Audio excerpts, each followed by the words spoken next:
Because my very first one was Filipe as well. I thought you said it perfectly. And I mean, let's be clear. The whole point of our winners and losers segment this season is that these are meant to be a little more editorial than just your straight results at each event. And as such, we haven't really had Filipe in here that much. He's referenced a lot. Ethan Ewing will get a winning spot from us, at J-Bay for supplanting Jordy Smith as the guy to watch out there. But then Filipe ends up winning the event, and we almost grade him on a slightly different scale on the editorial side.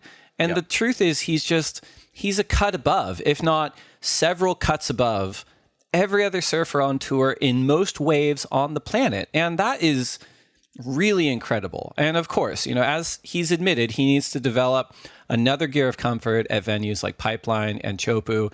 But I just as taking my WSL hat off, or all my WSL hats off for a second, I really do think that the public criticism around that regarding him is kind of borderline hyperbolic these days. I think he's a really capable surfer at Pipeline and Backdoor, and I think he will only get better there and at Chopu in the future. He's so talented, and as I said, in every other venue on the planet, rights, lefts, point breaks, beach breaks, reef breaks, he's pretty much unstoppable when he's on his game, as he was at this year's Rip Curl WSL Finals. Back-to-back #1 seed to finish the regular CT season, back-to-back wins at the Rip Curl WSL Finals, and well-deserved back-to-back world titles for Filipe Toledo. Just really incredible stuff. Yeah, and I love that you bring up the point that everybody's super critical on him when it comes to heavy waves and stuff like that. We all remember what happened against him versus Jack Robinson at the box a few years ago at Jack's home break.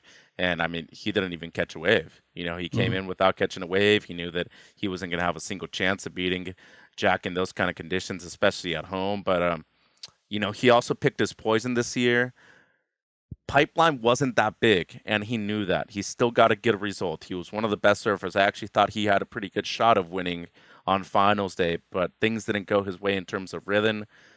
Kind of shuts everybody up over at Sunset Beach. That's a heavy wave. It's a very difficult wave to surf. You're riding a much larger board, and he actually lost the opening exchange to Griffin Colapinto in that final, ended up winning. Then you go to Tahiti. He's the #1 seed. He's leading by a long shot. Why in hell would you go for something that is unnecessary? Why would you put yourself at risk of not even surfing at the Rip Curl WSL Finals, getting another world championship? Look at what happened to Ethan Ewing. I mean, and that was during a free surfing session on a 4-foot wave. So if there's a risk for that to happen, you don't take that kind of risk if you can avoid it, Dave. And I think as of right now, he's understanding that that format is beneficial to him. He's taking advantage of it. And I think he deserves a lot of props because going into the event #1 seed, look at what happened to Carissa. That's 2 years back to back. You lose at the #1 seed.